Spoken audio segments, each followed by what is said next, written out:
President of the Philippines is Ramon Magsaysay.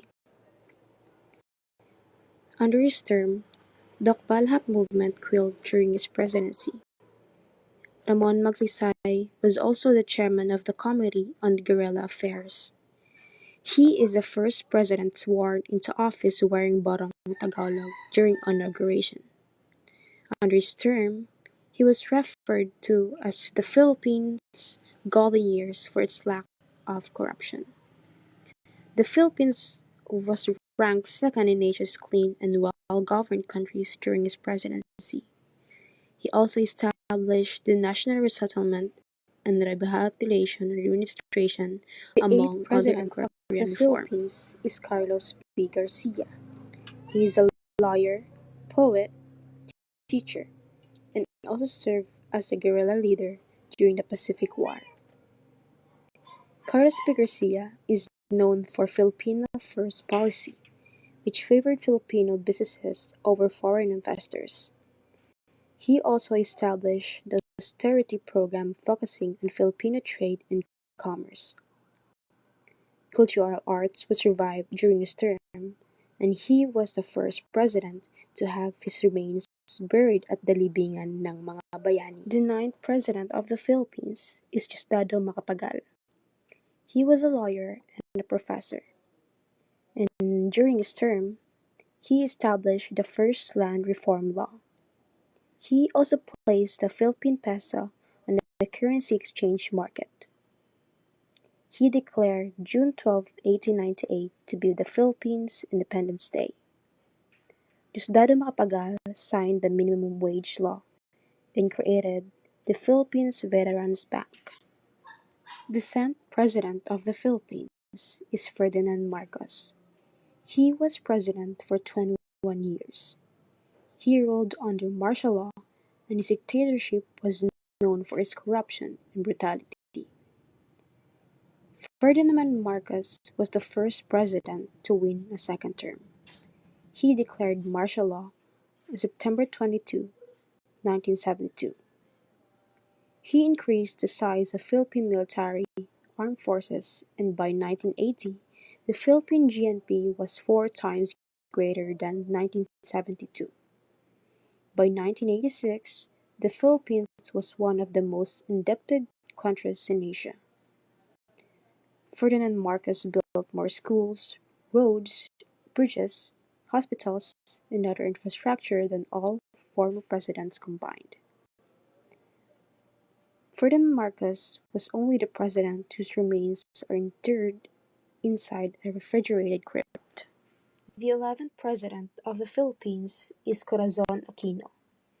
She is the first woman president of the Philippines and the first woman to become president of a nation country.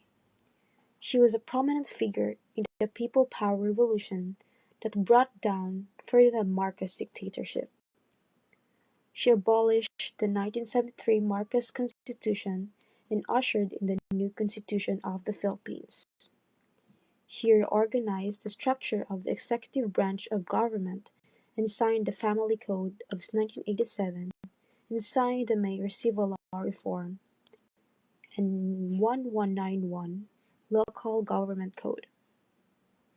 Corazon Aquino initiated charitable and social activities helping the poor and the needy. And also, she's named Woman of the Year in 1986 by Time magazine. The 12th President of the Philippines is Fidel V. Ramos. He was the Chief of Staff of the Armed Forces of the Philippines before he became the President. As President, he restored economic growth and stability in the country, and even during the Asian financial crisis in 1997. He presided over celebrations of Philippine independence centennial in 1998. Fidel Ramos received the British knighthood from the United Kingdom by Queen Elizabeth.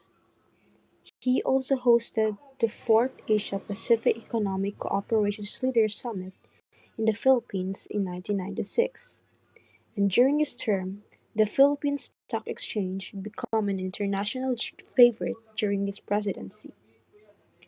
The death penalty was reinstated while he was in the office and signed a peace agreement with the rebel Moro National Liberation Front.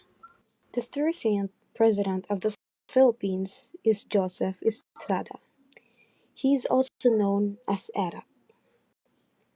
During his presidency, Moro Islamic Liberation Front headquarters and camps were captured.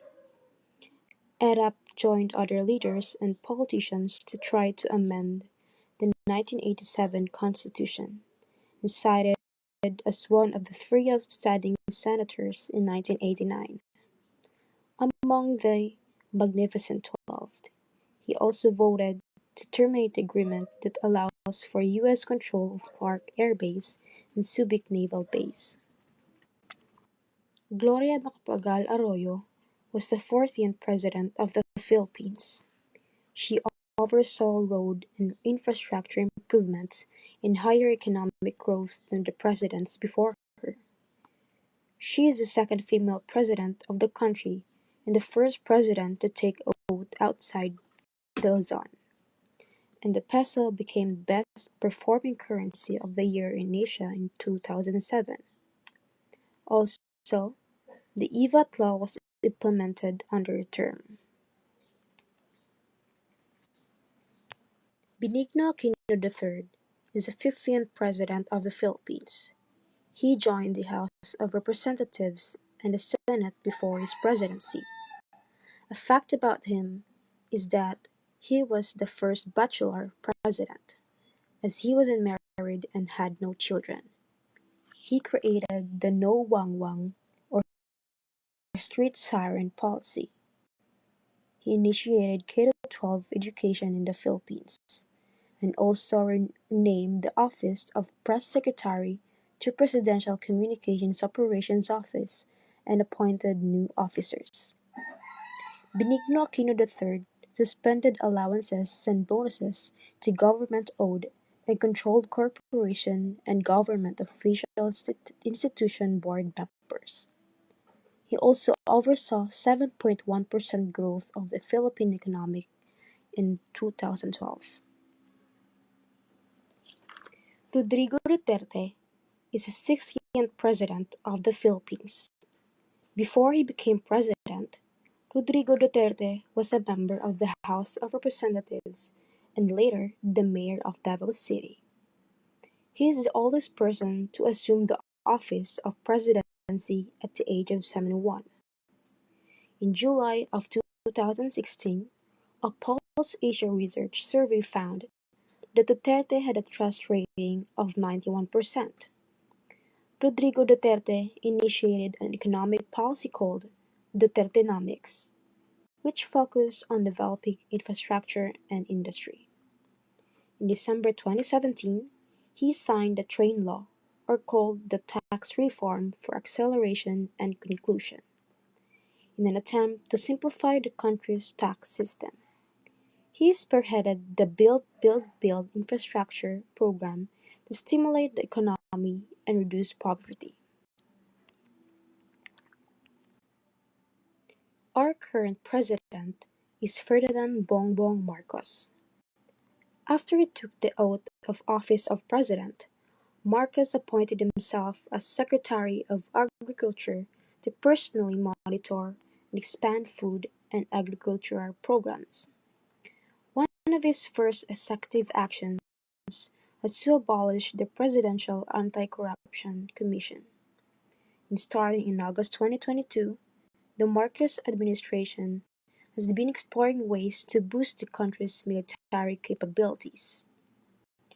Marcos has also been seeking ways to strengthen education and the economy, which were both compromised during the COVID-19 pandemic. On the international stage, Bongbong Marcos is considered relatively pro-American but seems open to China.